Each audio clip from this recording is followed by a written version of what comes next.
வணக்கம் and welcome to pebbles Tamil channel viewers. நம்மளுடைய pebbles Tamil சேனல்ல நிறைய ஆன்மீக திருத்தலங்கள், ஆன்மீக பயண வழிகாட்டி தகவல்கள் இது போன்ற வீடியோக்களை நிறையவே பார்த்துருக்கிறோம். அதுபோல இந்த பதிவுலையும் ஆன்மீகம் பற்றிய ஒரு தகவலை தான் பார்க்க இருக்கிறோம். அது என்ன அப்படின்னு பார்த்தோம்னாக்கா, சப்த கன்னியர்கள் என்பவர் யார், அவர்களினுடைய வரலாறு என்ன, சப்த கன்னியர்களினுடைய வழிபாட்டு முறைகள் என்ன அப்படிங்கிறதெல்லாம் பற்றி ரொம்பவே சுருக்கமாக இந்த வீடியோவில் நம்ம பார்த்து தெரிஞ்சுக்கலாம். ஸோ வாங்க வீடியோக்குள்ளே போகலாம்.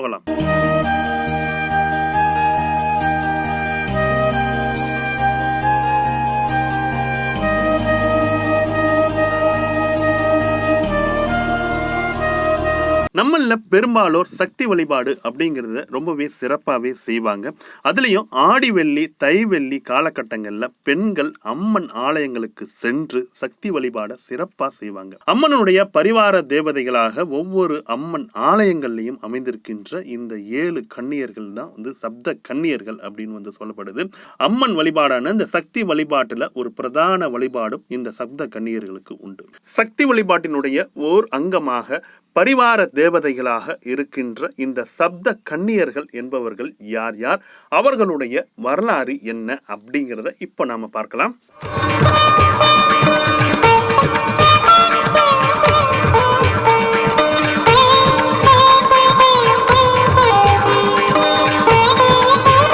சப்த என்றால் 7, கன்னியர் எனப்படுபவர் என்றும் கன்னித்தன்மை மாறாதவர், அதாவது ஆண் பெண் சேர்க்கையில் பிறக்காத என்றும் கன்னித்தன்மையில் இருக்கின்ற பராசக்தியினுடைய அங்கமாக அம்சமாக படை பரிவார தேவதைகளாக விளங்குகின்ற பிராமி, மகேஸ்வரி, கௌமாரி, வைஷ்ணவி, வராகி, இந்திராணி, சாமுண்டி இந்த 7 பெண்களையும் தான் நாம சப்த கன்னியர்கள் என அழைக்கின்றோம்.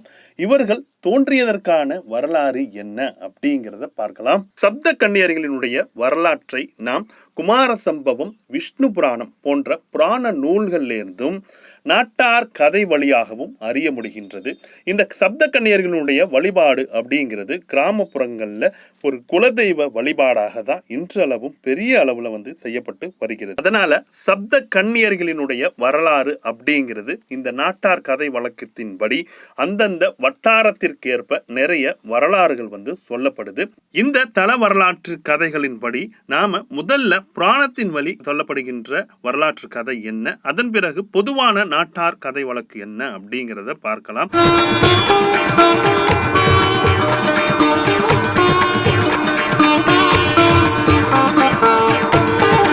இந்த புராணத்தின் வழியாக இந்த சப்த கன்னியர்களினுடைய தோற்றம் வரலாறு அப்படின்னு பார்த்தோம்னாக்கா, முன்பொரு காலத்துல சிவபெருமான் அந்தகாசூரன் என்கின்ற ஒரு அசுரனை வதம் செய்யும் பொழுது அவன் உடலில் இருந்து வெளிப்படுகின்ற ஒவ்வொரு துளி இரத்தமும் ஒவ்வொரு அரக்கனாக தோன்றியதன் காரணமாக அந்த இரத்த துளிகளை அருந்துவதற்காக தனது வாயில் இருந்து யோகேஸ்வரி என்கின்ற ஒரு சக்தியை உண்டு பண்ணினார். அந்த யோகேஸ்வரி தனது அம்சமாக சக்தியாக மகேஸ்வரி என்கின்ற ஒரு சக்தியை உண்டு பண்ணியது. இந்த மகேஸ்வரி துணையாக பிரம்மன் தனது அம்சமாக பிராமியையும், நாராயணன் தனது அம்சமாக வைஷ்ணவியையும், இந்திரன் தனது அம்சமாக இந்திராணியையும், முருகபெருமான் தனது அம்சமாக கௌமாரியையும், வராகமூர்த்தி தனது அம்சமாக வராகியையும், யமன் தனது அம்சமாக சாமுண்டியையும் தோற்றுவித்தனர். இந்த அந்தகாசுரன் வதத்தில் தோன்றிய இந்த 7 சக்திகளும் இந்த 7 பெண் தெய்வங்களும் தான் சப்த கன்னியர்கள் என அழைக்கப்படுகின்றனர் என்கின்ற ஒரு வரலாறும், மார்க்கண்டேய புராணத்தின்படி பராசக்தி சும்ப நிசும்ப அரக்கர்களை அழிப்பதற்காக தனது அங்கத்தில் இருந்து உருவாக்கிய 7 கன்னிகள் தான் இந்த சப்த கன்னியர்கள் என்கின்ற மற்றொரு வரலாறும் சொல்லப்படுகிறது. அதுபோல மற்றொரு வரலாறாக பராசக்தி மகிஷாசுரனை வதம் செய்யும் பொழுது தனது உடலில் இருந்து தோற்றுவித்த இந்த 7 கன்னி பெண்கள் தான் இந்த சப்த கன்னிகள் என்கின்ற வரலாறும் புராணத்தின்படி சொல்லப்படுது. ஆதிசக்தியான பராசக்தியின் பெருமைகளை எடுத்துரைக்கின்ற தேவி பாகவதத்தின்படி பார்த்தோம் அப்படின்னாக்கா, சண்ட முண்ட அரக்கர்களை வதம் செய்வதற்காக பராசக்தி தேவி தனது அங்க அவயங்களில் இருந்து கன்னித்தன்மை மாறாத கருவில் இருந்து பிறக்காத 7 கன்னி பெண்களை தோற்றுவித்து சண்ட முண்ட வதத்தில் தனது படை தளபதிகளாக அமர்த்தினார் அப்படின்னு சொல்லப்படுது. இவை அனைத்துமே புராண இதிகாசத்தின்படி கூறப்படுகின்ற சப்த கன்னியர்களின் வரலாறாக அமைந்திருக்கின்றது. இது போல நாட்டார் கதை வழக்கு அப்படின்ற கதைகளும் நிறைய சொல்லப்படுது. அதுல பொதுவாக அனைவராலும் சொல்லப்படுகின்ற ஒரு கதை என்ன அப்படிங்கிறத பார்க்கலாம்.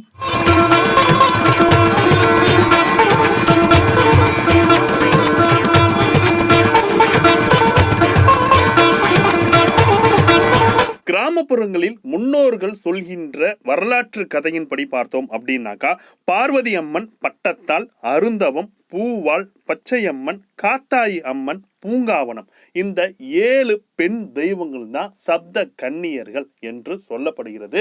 இதற்கான ஒரு வரலாற்று கதையையும் அந்த முன்னோர்கள் சொல்லியிருக்கிறாங்க. அது என்ன அப்படின்னு பார்த்தோம்னாக்கா, முன்பொரு காலத்துல பொதிகை மலை அடிவாரத்துல விவசாயி ஒருத்தர் வாழ்ந்து வந்தார். அவர் ரொம்ப வறுமையான ஒரு விவசாயியா தான் இருந்தார். அவருக்கு 7 மகள்கள் இருந்தாங்க. அந்த 7 மகள்களும் அழகிலும் அறிவிலும் சிறந்தவர்களாக இருந்தாங்க. அந்த விவசாயி வறுமையில இருந்ததனால அந்த பெண்களுக்கான திருமணம் அப்படிங்கிறது ரொம்பவே தாமதமாகவும் தள்ளி போய்கிட்டே இருந்தது. அந்த பெண்களும் குளக்கரையில இருக்கக்கூடிய அந்த மணலை கொண்டு ஒரு சிவலிங்கம் உருவாக்கி தங்களுக்கான திருமண வரம் வேண்டி சிவபெருமானை பூஜித்தாங்க. சிவபெருமானும் அந்த 7 பெண்களினுடைய பூஜையினை ஏற்று அவர்களுக்கான வரத்தினை அருள்வதற்காக முனைந்தார். இருப்பினும் அந்த 7 பெண்களும் உலகை காக்கின்ற பராசக்தியினுடைய அம்சம் என அறியாது தாங்கள் சாதாரண விவசாயியின் மகளாக வாழ்ந்து வருவதை எண்ணி அந்த பெண்களோடு ஒரு விளையாட்டு விளையாட எண்ணினார் சிவபெருமான். அதனால சிவபெருமான் தன்னை ஒரு விவசாய இளைஞனாக மாற்றிக்கொண்டு அந்த பெண்கள் பூஜிக்கின்ற அந்த பகுதியில் நிறைய இடையூறுகள் கொடுத்தார். அது மட்டும் இல்லாம அந்த பெண்களை கட்டி தழுவுவது போல சில விளையாட்டுகளையும் செய்தார். இதை பார்த்த பெண்கள் அனைவரும் பயந்து போய் 8 திக்கிலும் காட்டுல ஓடி போய் மறைஞ்சிட்டாங்க. அவங்க எல்லாருமே ஒன்னா சேர்றதுக்கு கிட்டத்தட்ட 1 வருடங்கள் ஆயிடுத்து. அதுக்கப்புறம் ஒவ்வொருத்தரா சேரும் பொழுது கடைசியாக வந்த காத்தாயி அம்மன் மட்டும் தன் கையில ஒரு குழந்தையோட வர்றாங்க.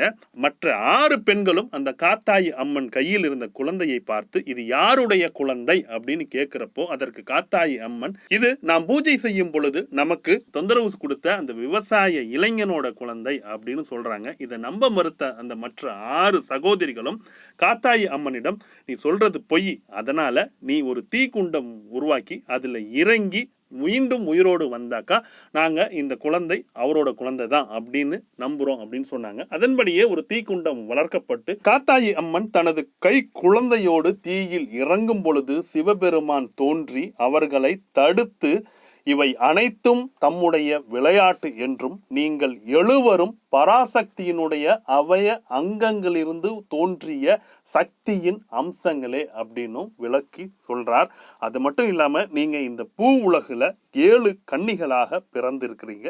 நீங்க இங்கேயே இருந்து இவர்களுடைய குலதெய்வமாக விளங்கி பயிர்களையும் மற்ற உயிர்களையும் காத்து வரும்படி அவர்களுக்கான ஆசீர்வாதத்தை வழங்கி சென்றார் அப்படின்னும் இந்த நாட்டுப்புறம், அதாவது இந்த கிராமப்புறங்கள்ல இந்த எழுவரினுடைய சப்த கன்னிகளினுடைய கதைகளை சொல்லப்படுது.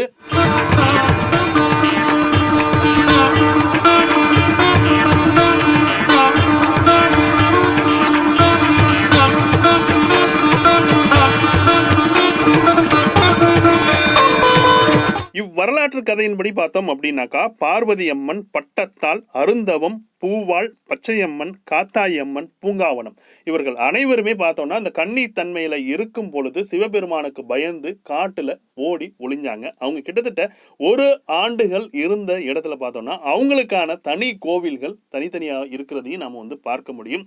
அது மட்டும் இல்லாம அந்த பகுதியில் இருக்கக்கூடிய மக்களினுடைய குல தெய்வங்களாகவும் இந்த எழுவரும் இன்றளவும் விளங்கி கொண்டிருக்கிறாங்க அப்படின்னு நம்ம சொல்ல முடியும். சப்த கன்னியர்களின் வழிபாடு அப்படிங்கிறது சக்தியினுடைய வழிபாடாகவே அமைந்திருக்கிறது. ஏன்னாக்கா பராசக்தியினுடைய அம்சமாக தான் இவங்க எழுவரும் திகழ்றாங்க. சைவ சமயத்துல சைவ ஆகமத்தின்படி சிவ ஆலயங்கள்ல இவர்களுக்கான சந்நிதி அப்படின்னு பார்த்தோம்னாக்கா உள் பிரகாரத்துல குரு தட்சிணாமூர்த்திக்கு நேர் எதிரே இந்த சப்தகன்னிகளுக்கான சந்நிதி வந்து அமைக்கப்பட்டிருக்கும். இந்த சந்நிதிகளுக்கு அருகில கணபதியோ வீரபத்திரரோ சாஸ்தாவோ இவர்களது சந்நிதி அமைந்திருக்கும். ஏன்னாக்கா இவர்களுக்கான காவல் தெய்வமாக இந்த சந்நிதிகள் அமைக்கப்பட்டிருக்கும். காளிதாசனுடைய குமார சம்பவத்தின்படி பார்த்தோம் அப்படின்னாக்கா இந்த சப்த கன்னியர்கள் சிவபெருமானுடைய பணிப்பெண்கள் அப்படின்னு சொல்லப்படுது. நால்வர்களில் ஒருவரான திருஞான சம்பந்தர் சிவபெருமானின் நகர்வலத்தின் போது வீரபத்திரர் கணபதியின் பாதுகாப்போடு இந்த சப்த கன்னியர்கள் 7 பேரும் நடனமாடி வருகின்றனர் என்கின்ற பாடலின் மூலமாக நாம் அறிய முடிகிறது. அதுபோல கிராமப்புறங்கள்ல ஆற்றங்கரை குளத்தங்கரை ஓரங்கள்ல இந்த சப்த கன்னியர்களுக்கான கோவில்கள்லாம் அமைந்திருக்கும். அப்படியே இல்லைன்னா கூட ஒரு 7 கல்லினை அமைத்து அதை சப்த கன்னியர்களாக வணங்குகின்ற ஒரு மரபினையும் நாம் பார்க்க முடியும். ஒவ்வொரு அம்மன் ஆலயங்கள்லையும் அம்மனுக்கு அருகிலேயோ அல்லது பிரகாரத்திலேயோ இந்த சப்த கன்னியர்களுக்கான சந்நிதியை நாம பார்க்க முடியும். நாம இதுவரைக்கும் நாம் வணங்குகின்ற சப்த கன்னியர்கள் என்பவர்கள் யார், அவர்களினுடைய வரலாறு என்ன அப்படிங்கிறதெல்லாம் பத்தி தெரிஞ்சுக்கிட்டோம்.